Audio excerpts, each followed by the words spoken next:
Hello guys, welcome back to my channel. Dito pa rin po tayo sa farm. And today's video, mag-spray naman po tayo ng copper based fungicide.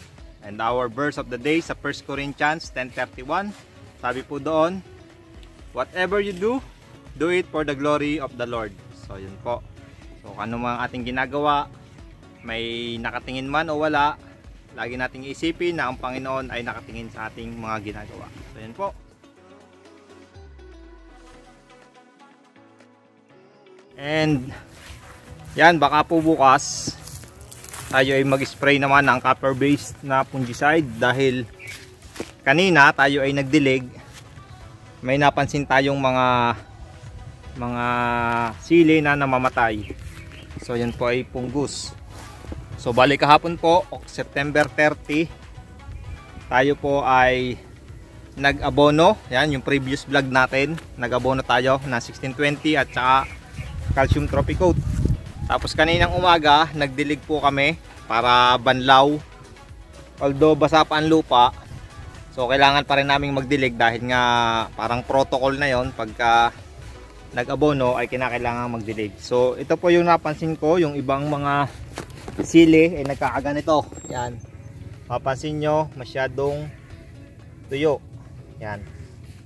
So kung isipin natin dahil lang sa init ng araw, kasi yung iba naman ganun din, nakababa yung dahon. Pero iba po ito, tingnan natin sa puno. Yan. Ito po ating bunutin. Yan. Yan po ang itsura. Fungus. So yan po yung fungus. Kaya ang atin na ibabanat dito ay yung Pungguran copper based na fungicide.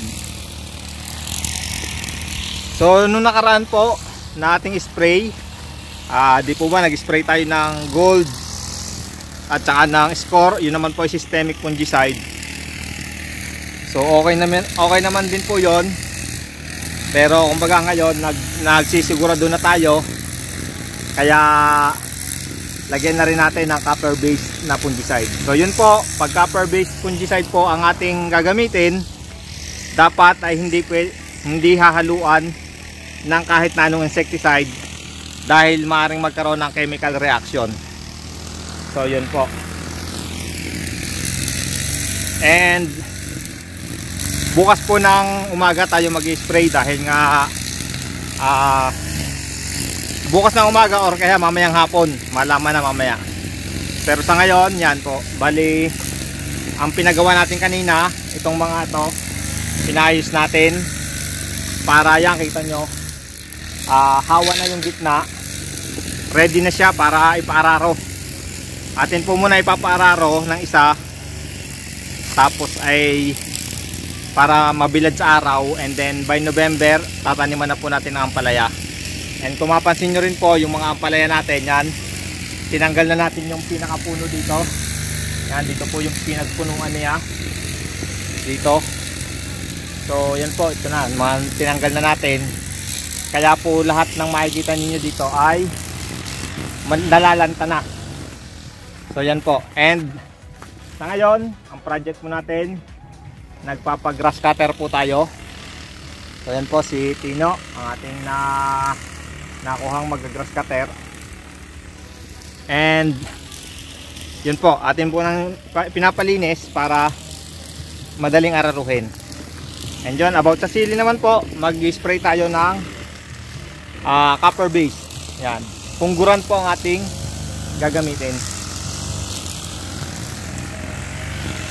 So yan po, ito po yung ating i-spray. Yan, kung mapapansin nyo dun sa rice 2 to 5, sa mango 2 to 6 tablespoon per 16 liters. Yan, and doon po tayo sa tomatoes 2 to 6 din. So yan po yung parang sa sili na rin natin, 2 to 6. Ito po ay Pungguran. Hindi po tayo sponsored ng product na ito. At kung mapansin nyo po, yan, copper hydroxide, copper based. So pagka po ganyan copper base, hindi tayo pwedeng maghalo ng ibang synthetic dahil maaaring magkaroon ng reaksyon. So yan po, ito po yung ating i-spray ngayong araw na to, dahil kumbaga ito yung kalimitan, yung mga copper base pang ultimatum. Pero ang gawin na natin as prevention, kumbaga once a month nag-i-spray tayo ng ganitong copper based na fungicide, at yung ating pang alternate ay yung mga systemic at saka yung kahit hindi systemic na fungicide. So yan po yung ating spray ngayon. So ang gagawin ko, 2 kutsara na lang kada 16 liters of water sa ating knapsack sprayer. So ayan, bali set up na po yung ating knapsack sprayer. Lagyan po muna natin ng tubig.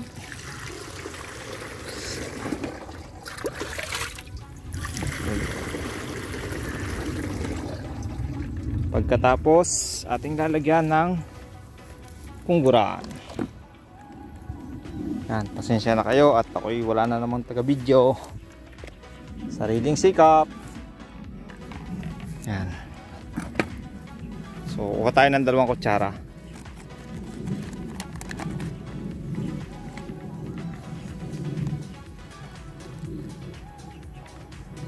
Yan po. Isa.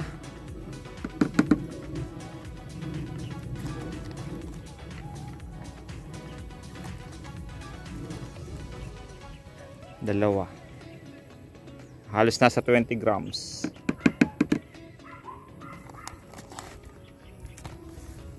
So, yan po ang ating practice. And then, atin na uling lalagyan ng tubig.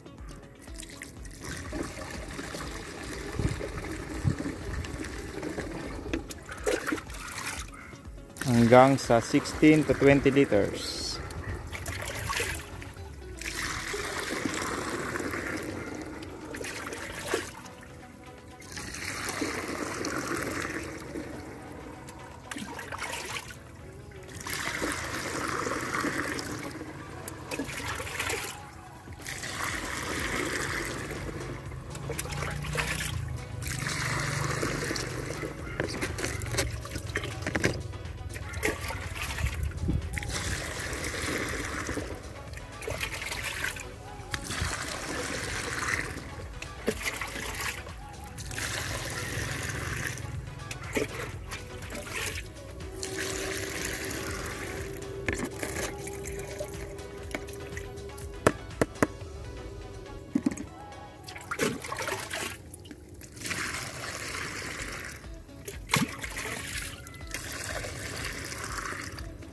Okay.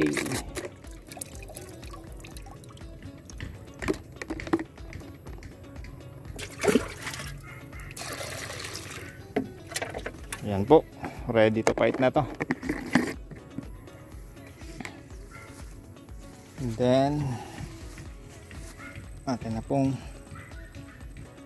na isasakbit sa ating kamay.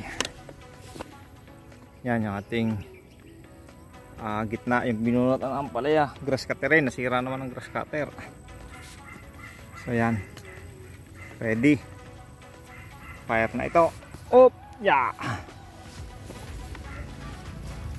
Ito muna tayo sa dulo.